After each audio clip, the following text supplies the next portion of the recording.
Okay, so today I wanted to bring you guys a solo match of Warzone. I don't do a huge amount of solos, and that's just because, well, I play with my friends all the time. I think Warzone is a really good experience when you're playing with someone else, and you can just have a bit of banter backwards and forwards, but we're using the MP7 HDR loadout here, and at the moment, I'm really liking it, and I've tried it now in solos for a couple of days, and this match here is where I get, I think, a really good win with it. But we're starting off the round down by TV station. You can see there's only 67 people left or so. Is that 87? I think it might be 80 in the top corner. So not really much happened in the early game, to be honest. I dropped somewhere really quiet, didn't get any action up until this point, but it really ramps up from here. So at the moment, we've got an Odin, which honestly is not my favorite, but this guy got turned on. And I was quite happy with that kill, to be honest. But there's another player in the area, and obviously not looking in a great position with no plates right now. And he's just there. Unfortunately, I haven't plated up, and he comes in with, well, the worst aim in the world, including myself in that. I definitely should have won because I had a brew and I should have destroyed him. But look at those missed shots there. Ridiculous. But this is my gulag. Tiniest gap there to the side of that concrete. And I managed to get the kill, so we're back into the game. And this is sort of around the first set of loadouts, so sometimes you tend to get a bit of action around these. This guy was definitely coming in for his, and I was just doing what I could to maybe try and make him go away. But of course, he got out of his vehicle over there. I thought he might drive further away than that, and that puts me in a bit of a difficult position. Because you always want to make sure they're as far away as possible. And, yeah, to manage to take some hits. Not too much damage from those hits. I don't mind sometimes taking a little bit of damage if I'm going to do a peek here and there, but I wanted this guy to move away a bit further, but I lost my patience. And just ended up going in for the loadout, which, to be fair, was successful. We got it and we moved out. Because the guy was peeking around that building back there, and after the first shots he fired where he hit them on me, he didn't return any more fire, so I just thought, you know what, I'll take my chances and give it a go. So yeah, from here on out, it's all MP7 HDR. So those first two kills were not with those weapons, but... And I really think that this kind of loadout is suited to solos, because you get super close range and a bit of hip fire with the MP7, and you also get the power of the HDR, which, do you know what? Anywhere inside like 200 meters, you barely even have to lead the shots. And in solos, of course, you want one shot, one kill. You want to take someone down instantly. Or if they've got a self-revive, you want to take them down and then be able to do a follow-up shot with the HDR or push up on them with the MP7. But the MP7's hip fire is just so good. And there's a couple of kills later on where you're going to see that in action. But this little compound area here is not my favorite to fight in. But if I do say so myself, I actually kind of did quite well here. I'm not sure what this guy was doing. I really don't know. I think that explosion that just went off, I think there's a player underneath him, and he was sort of like waiting on the edge of the building for him to like come out of the door so that he could like get a shot on him. That soldier down there that I just scoped in on the outside of the building, I think he was the dead player that I was being shot by earlier when I was up on the roof. And I think he might have actually gulagged back in, because here he is again. I'm not 100% sure if that was the same character, but, you know, I just managed to pick up 3 really nice kills around Blue Building here. And it's not one of my favorite areas. There's so many angles that you have to pay attention to. But it is usually pretty action-packed because of the buy station that's there. The buy station is pretty well secluded down the bottom, and so a lot of people end up going for it. This guy, he came out of TV. I was pretty confident he wasn't going to run across the road after I sniped him the first time, but for some reason, he decided that, you know, he wanted to run out in the open and just give me a free kill with the HDR.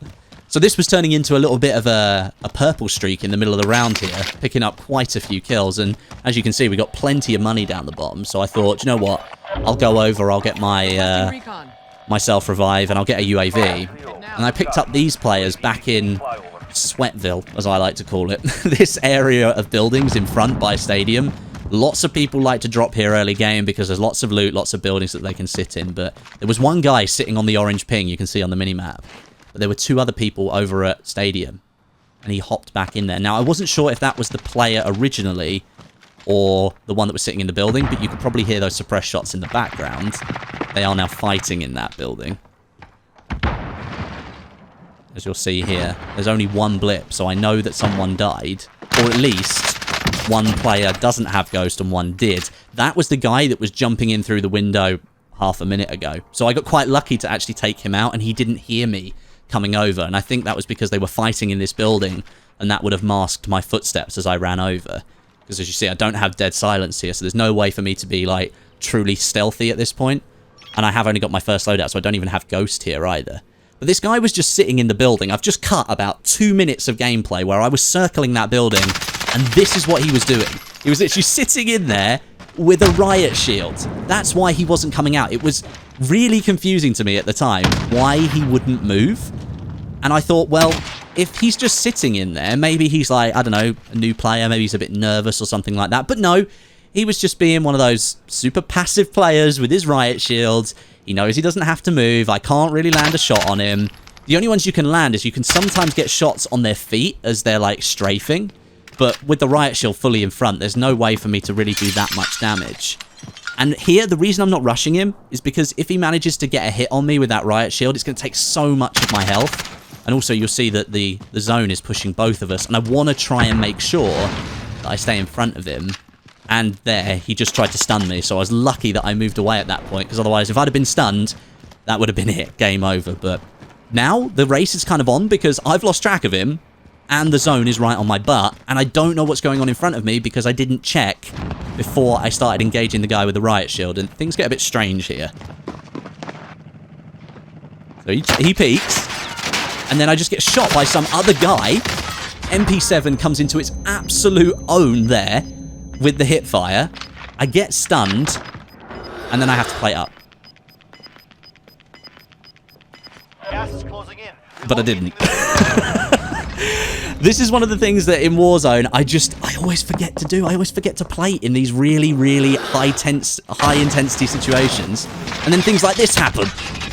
And I just get killed. If I had plated up there, I would have made it across that gap so easily. But for some reason, neither of these guys pushed me. And it would have been so easy for them to kill me at this point. Like, they don't know how far I've got to go on that self-res. They know by downing me that I've got a self-res, but they let me get out of that situation so easily. I should have been dead there. That was my mistake. I didn't play up. I should have died. But at that point, I just ran away. I literally just full sprinted across the map. I tried to use as much cover and just get into the zone because I was like, I can't waste much more time getting out of here. And I don't want to be chased by the zone the entire round. So I'm now up in the hills, sort of just behind hospital.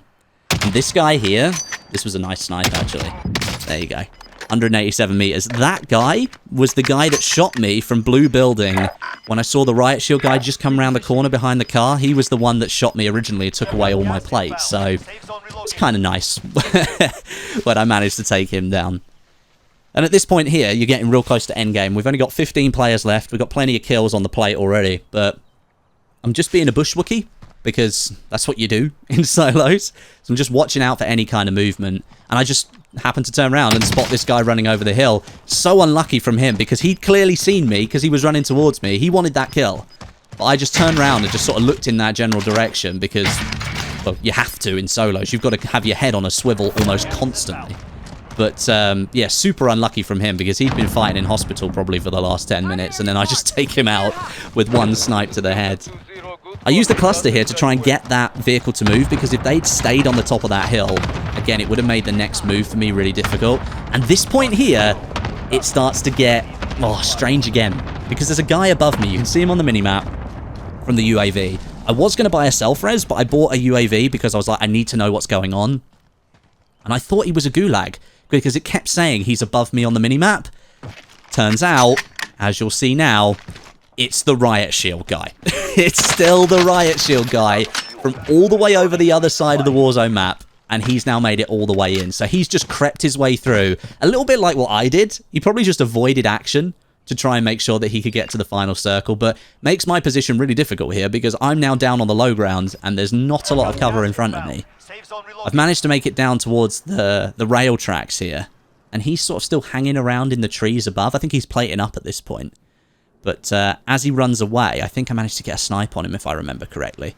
Yeah, because you can see him. He's still just using his riot shield there because he knows any shots that come in, he can deflect them with that riot shield. It's basically invincible. So I do manage to get one hit on him, which made me feel a little bit better, because I've been thwarted by that guy since the round started. But if you look at the next circle, my position is terrible here. Absolutely terrible. I could not be in a worse position. I'm wearing dark clothing on a bright brown background. And I still don't really know what this riot shield guy was trying to do. Maybe he just didn't have a gun or something, and he didn't really have a play. And so he just sort of sat up in the hill and waited. But this is about as good as I could do in the zone, in my position, without letting people know where I was. But, you know, sometimes in Warzone, you get a bit lucky. And so this guy off in the distance, who wasn't the riot shield guy, I think that was like an Alex character or a ghost character maybe. And it was, you know, a little bit lucky from my point of view. And he just killed someone else, I think. So he was plating up from that fight. But now there's only 3 left. And so you know what you do in solos when there's only 3 left? If you can't see enemies in front of you, and I've checked the area, you can hear shots in the background, you know they're fighting over the other side of the circle. So you've got to try and get the best position that you can with any cover that you've got. That includes a piece of rock. And I saw there that the 3rd player went down. So it's 1v1 at this point. Nothing on heartbeat. So this guy's got ghost. I'm not going to know where he is unless he pops out in front of me. And basically the only cover in the final circle is this rock. That's the only cover I've got. And I spotted him out of the corner of my eye there on the right-hand side of the screen just before I ducked into the rock. I don't know if he saw me, but the next time you see him, he's looking in a slightly opposite direction. There you go. He was looking slightly away, but I think he spotted me because that's when the shots started coming in. And maybe he realized at that point that this was going to be the final fight and I had the cover. And so he was just going to take pot shots. I thought about the MP7, but nah. HDR finish, lads. HDR finish.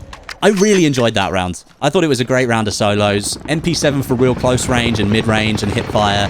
HDR for longer range to get some nice snipes. I think it's a great loadout. I'll show you the loadout now, actually, so that you guys can see what attachments I've got. So this is the loadout right here. I take the MP7 as the primary and the HDR as the secondary. I usually always have sniper as secondary, but a quick look at the MP7 with the monolithic suppressor and the 5mm laser. I don't take a barrel because I don't think I need it, and it will only encourage me to try and use the weapon at longer ranges. And of course, the point of an SMG is not to use it at longer ranges, so without a barrel, it kind of limits my ranged effectiveness. And the 5mm laser, that's purely to tighten up hipfire spread. Then the no stock, obviously better for movement. You don't have great recoil control with it, but a lot of the time you're using it at such close range that it doesn't really matter. And then the 60-round mags, so you can absolutely blast people for as long as possible. And then the Merc foregrip for that recoil control. And then over to the HDR, this is pretty much, this is the HDR that I always use. Monolithic suppressor, 26.9 HDR Pro barrel, tac laser, F-tac Stalker Scout, and presence of mind so that I can hold my breath for longer and take those targets down. I don't have to worry about the scope then wiggling around all over the place. But yeah, that's the loadout. That's the video. You should give this loadout a try. I think it's really good for solos, and I'm really enjoying using it at the moment. But thanks very much for watching. Leave a like if you enjoyed. Leave a comment down below. Any other loadouts that you want me to try, any that you want to give to me as like a challenge or anything at all, just drop it down in the comments. But thanks very much for watching, and I'll catch you all in the next one.